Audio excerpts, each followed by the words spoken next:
Okay, everyone, we are back again. As part of this Spark Hope Week, we're trying to bring on as many faces and folks that are part of this unique journey, either as a coach, mentor, or just a friend of our organization, and anyone who just cares and wants to see people changed and transformed. Today, we're so blessed to have Mr. Tom Becker on with us. He's an entrepreneur, a philanthropist, and has just poured in a lot of generosity to see so many lives change. And we thought we'd bring him on just to talk about his journey, to maybe inspire each of you and just hear from his own words why he cares so much about the entrepreneurs and the growth that's happening. So Tom, let's start off by just first of all, thanks for joining us. Thanks for what you do. And let's start off just by hearing a little bit about your journey. You're an entrepreneur, you're a businessman, you've been there. How'd you get to where you are, so to speak? Thanks, Adam. It's great to be with you as well. And hello, everybody out there. I'm excited for this week, and I'm excited for what Adams and his team are doing and to learn more about each of you.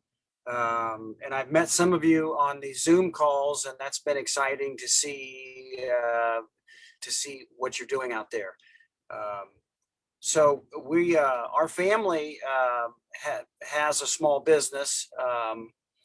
My grandfather started the business 100 years ago, actually.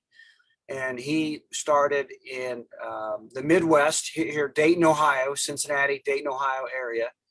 And Grandpa started selling electrical supplies downtown Dayton.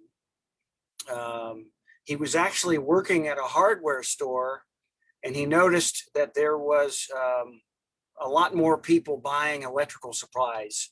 And he asked his boss at the time if he could expand the electrical department. And his boss said, "No, I don't think this electrical thing is really going to go anywhere." So Grandpa said, "Okay, all right, I understand."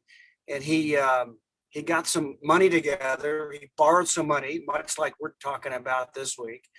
He borrowed some money from some friends around town, and he opened up his own electrical supply house in Dayton, and was successful and kept at it for a long time. And then my father joined my grandfather after he went to college for electrical engineering, and then I joined. My grandpa was gone by then, but then I joined my father.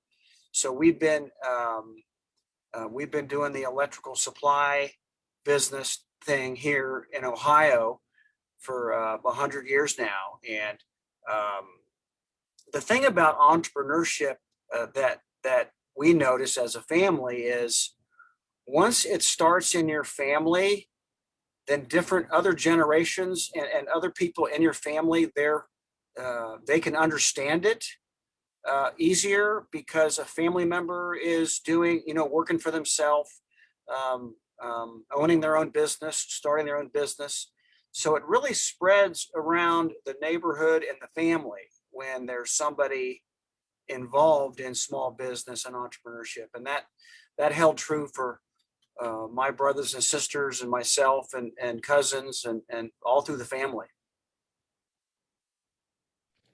Wow, that's really incredible. And you hit on a lot of points that are key to entrepreneurship, which we've shared with folks in our program, that you recognize maybe a trend, customer discovery.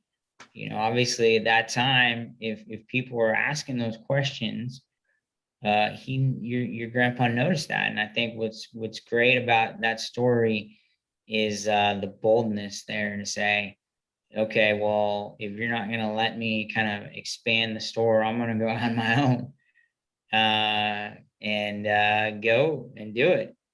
And then for you, what sort of challenges and pivots and successes have you seen in your lifetime of running the business and kind of riding the waves of some maybe new trends?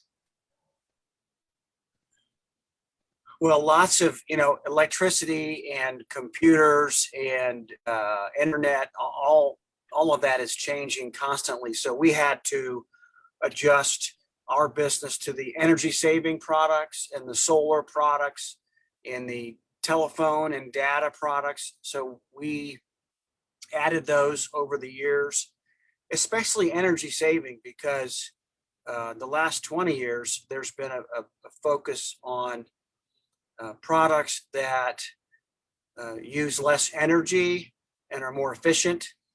So we grew our business in the energy saving lighting and other energy saving power products. It's been really fun to work with our people and our customers. The one thing about small business that happened that we didn't expect is we developed relationships with our employees and our customers. So it gave us a sense of purpose in the local marketplace because our customers became our friends, our employees became our family, and it became a community where we all support each other.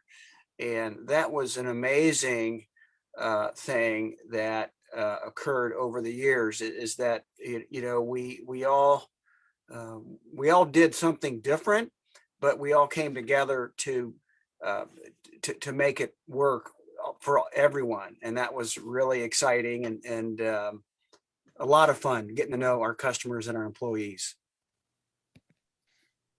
No, that is neat, and it speaks to just the way that always have to be keep your eyes out, looking forward, and it sounds like you all did that while keeping those connections critical. Now, what advice do you have for other entrepreneurs out there that may be watching this and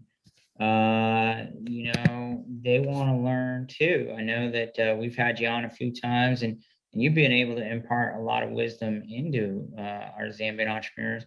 What's the biggest thing that sticks out to you as you talk to folks? Well, I guess the biggest thing is the each new idea doesn't always work out. So so keep going. Not everything you try is going to work perfectly, but you learn so much more from when things don't work out.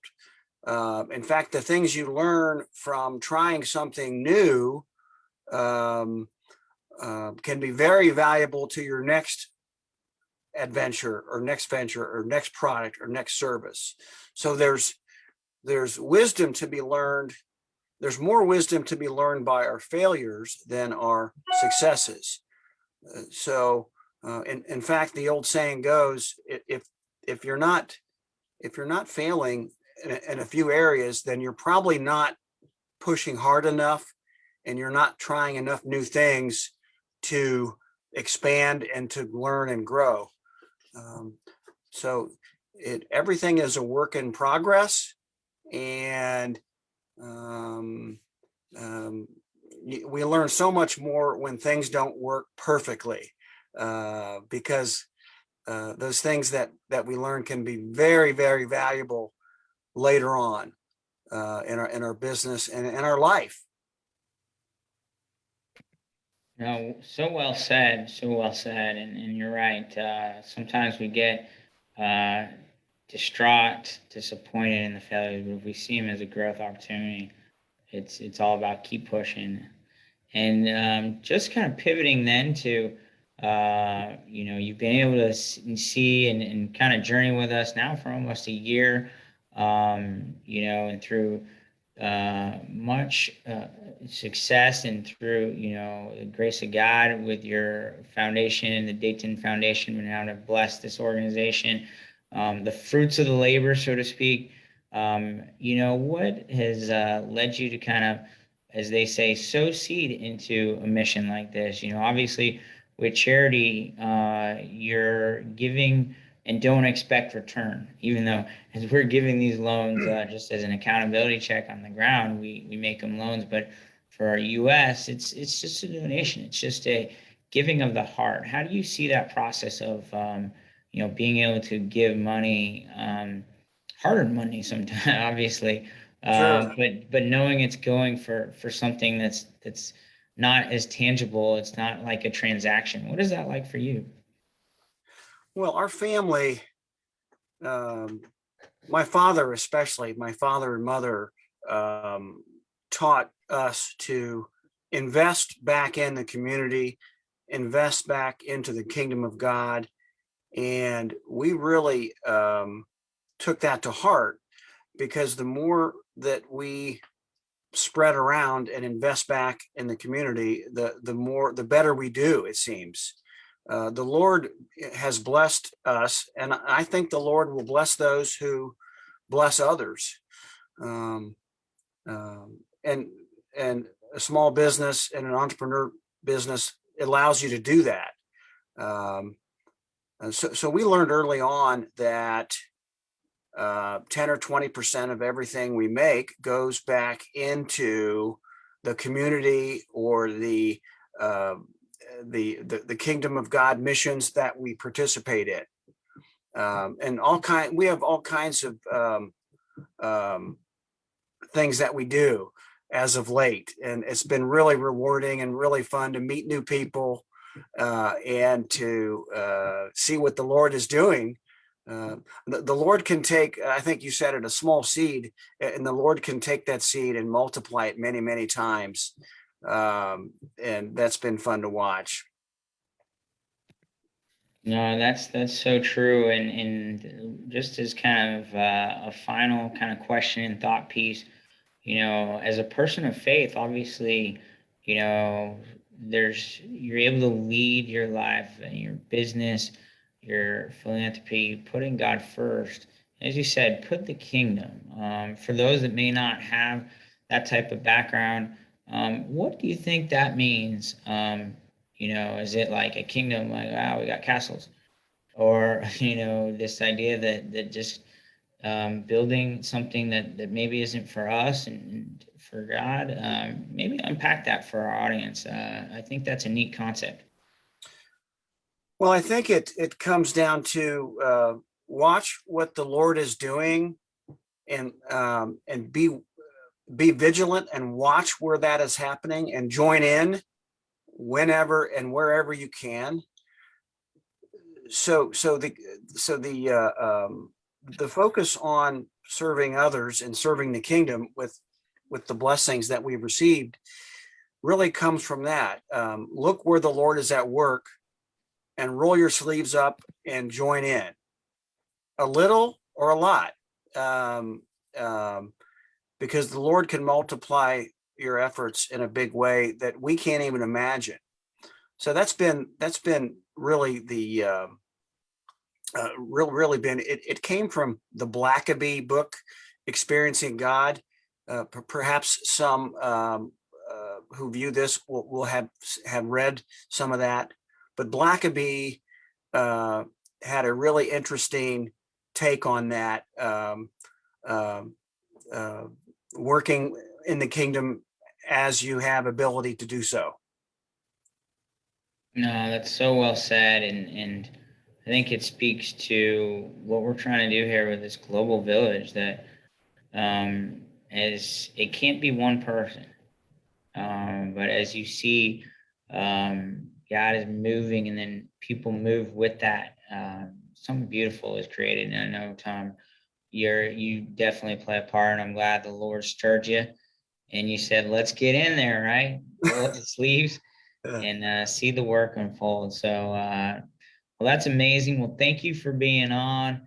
And I think we mentioned this the other day, on the Spark kickoff, but Tom has generously said he'll pledge up, matching up to 10 loans. So if you're out there thinking about uh, funding an entrepreneur, know that that is going to be actually doubled. And it's amazing. So we're so thankful, Tom, and we'll see you on the live stream later this week, and obviously on so many other things that we have coming up. So thanks again, Tom, from all of us here, and God bless. Adam, thanks a lot. I'm honored to be a part of your journey, pun intended, and glad to lend a hand. And let's keep going. Thanks a lot. Amen. Take care, Tom. Okay. God bless you. Adam, God bless you. See you later.